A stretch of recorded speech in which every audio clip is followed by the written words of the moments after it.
Assalamualaikum warahmatullahi wabarakatuh. Perkenalkan, saya Ila Armilah, mahasiswa Pasca Sarjana Magister Pendidikan IPS Universitas Lampung, angkatan tahun 2022. Adapun NPM saya adalah 2223031003. Pada kesempatan ini, saya akan menyampaikan materi mengenai pembelajaran IPS di era new normal, kaitannya dengan pembentukan sumber daya manusia unggul Indonesia 2045. Tugas ini saya buat untuk memenuhi tugas mata kuliah konsep dasar IPS dengan dosen pengampu Ibu Dr. Pujiati, Sarjana Pendidikan, Magister Pendidikan.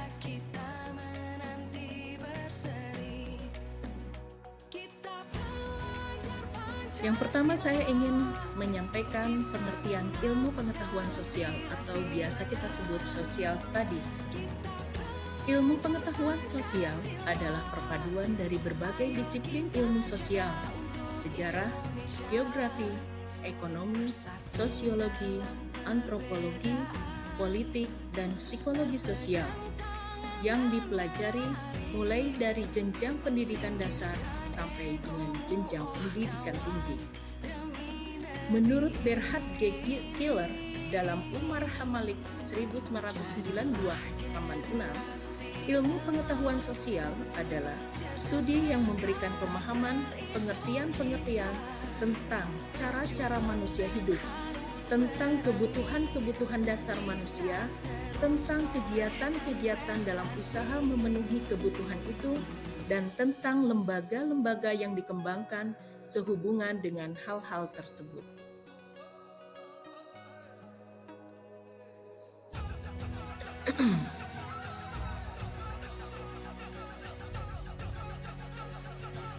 Pengertian era new normal. Definisi new normal menurut pemerintah Indonesia adalah tatanan baru untuk beradaptasi dengan COVID-19. Menurut Ahmad Yuryanto, juru bicara pemerintah untuk penanganan COVID-19, new normal adalah tatanan, kebiasaan, dan perilaku baru yang berbasis pada adaptasi untuk membudayakan perilaku hidup bersih dan sehat. Menurut Ketua Tim Pakar Gugus Tugas Percepatan Penanganan COVID-19, Wiku Adhisa Smita, new normal adalah perubahan perilaku untuk tetap menjalankan aktivitas normal, namun dengan ditambah menerapkan protokol kesehatan guna mencegah terjadinya penularan COVID-19. Jadi pengertian era new normal ini ada setelah kita mengalami masa pandemi COVID-19. New normal merupakan kehidupan baru di mana masyarakat tetap melakukan berbagai aktivitas seperti biasa, namun tetap menerapkan protokol kesehatan yang telah ditetapkan pemerintah agar penyebaran virus COVID-19 dapat teratasi. Adapun pembelajaran IPS di era new normal adalah sebagai berikut. Yang pertama saya ingin menyampaikan tujuan pembelajaran IPS. Adapun tujuan pembelajaran IPS yang saya kutip dari Pusat Kurikulum tahun 2006 halaman 7 adalah mengembangkan potensi peserta didik agar peka terhadap masalah sosial yang terjadi di masyarakat, memiliki sikap mental positif terhadap perbaikan segala ketimpangan yang terjadi, dan terampil mengatasi setiap masalah yang terjadi sehari-hari, baik yang menimpa dirinya sendiri maupun yang menimpa masyarakat. Ada dua ciri utama IPS sebagai sebuah bidang studi. Yang pertama, IPS didesain untuk meningkatkan kompetensi kemasyarakatan atau kewarganegaraan atau terkenal dengan istilah civic competence. Yang kedua, mengintegrasikan atau memadukan sejumlah besar bidang-bidang studi lainnya. Pembentukan SDM Unggul Indonesia tahun 2045. Fokus utama pemerintah saat adalah pembangunan sumber daya manusia yang unggul dan berkarakter dalam rangka mewujudkan generasi emas 2045. Untuk mendukung tercapainya Indonesia Emas 2045, pemerintah telah mencanangkan Gerakan Nasional Revolusi Mental sesuai dengan Instruksi Presiden Nomor 12 Tahun 2016 dan Peraturan Presiden Nomor 18 Tahun 2020 tentang Rencana Pembangunan Jangka Menengah Nasional. Terdapat 5 gerakan nasional revolusi mental, yaitu Gerakan Indonesia Bersih, Gerakan Indonesia Melayani, Gerakan Indonesia Mandiri, Gerakan Indonesia Tertib, dan Gerakan Indonesia Bersatu. Pembelajaran IPS di era new normal kaitannya dengan pembentukan sumber daya unggul Indonesia tahun 2025, yaitu dengan menciptakan pembelajaran IPS yang powerful. Ada 4 hal yang harus diperhatikan untuk mewujudkan pembelajaran IPS yang powerful. Yang pertama, pembelajaran IPS akan powerful jika meaningful atau pembelajaran IPS itu bermakna. Misalnya, ketika kita di dalam kelas mengajarkan bahwa korupsi itu tidak boleh, maka seyogianya dalam kehidupan nyata pun tidak terjadi korupsi. Nah, yang kedua, pembelajaran IPS akan powerful jika berbasis nilai. Pada saat ini yang kita terapkan adalah nilai-nilai kearifan lokal yang terintegrasi atau diintegrasikan dalam pembelajaran IPS. Kita juga mengambil nilai-nilai kearifan lokal yang bermuatan karakter. Saat ini pemerintah sudah mencanangkan program pembentukan karakter profil pelajar Pancasila yang terdiri atas 6 dimensi, yaitu yang pertama, dimensi beriman, bertakwa terhadap Tuhan Yang Maha Esa, dan berakhlak mulia. Yang kedua, dimensi berkebinekaan global. Yang ketiga, dimensi gotong royong. Yang keempat, dimensi mandiri. Yang kelima, dimensi berpikir kritis. Dan yang keenam, adalah dimensi kreatif. Oke. Yang ketiga, pembelajaran IPS akan powerful apabila terintegrasi, karena IPS merupakan ilmu yang multidisipliner yang terdiri dari berbagai macam ilmu. IPS merupakan pembelajaran yang harus multidimensi karena masalah yang dihadapi oleh siswa atau kita di masyarakat adalah sangat kompleks dan terdiri dari berbagai perspektif.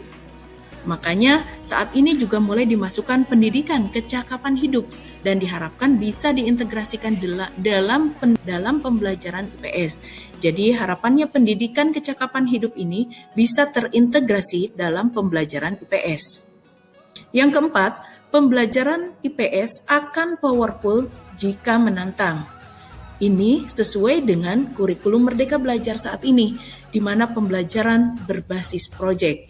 Di dalam pembelajaran berbasis proyek, siswa ditantang untuk melakukan suatu penelitian, suatu pembuktian, suatu pengalaman belajar, dan menyampaikan hasil dari pembelajarannya.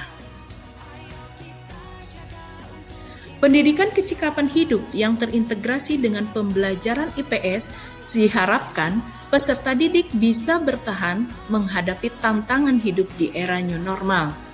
Melalui pembelajaran IPS, peserta didik sudah bisa bertahan hidup, memiliki kompetensi, dan dapat mengembangkan diri dalam menghadapi berbagai persoalan hidup dan kehidupan. Demikian pemaparan dari saya. Terima kasih. Mohon maaf atas segala kekurangan. Kepada Allah saya mohon ampun. Saya akhiri. Wabillahi taufik wal hidayah. Wassalamualaikum warahmatullahi wabarakatuh.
tutor. Jadi tutor teman sebaya, ya.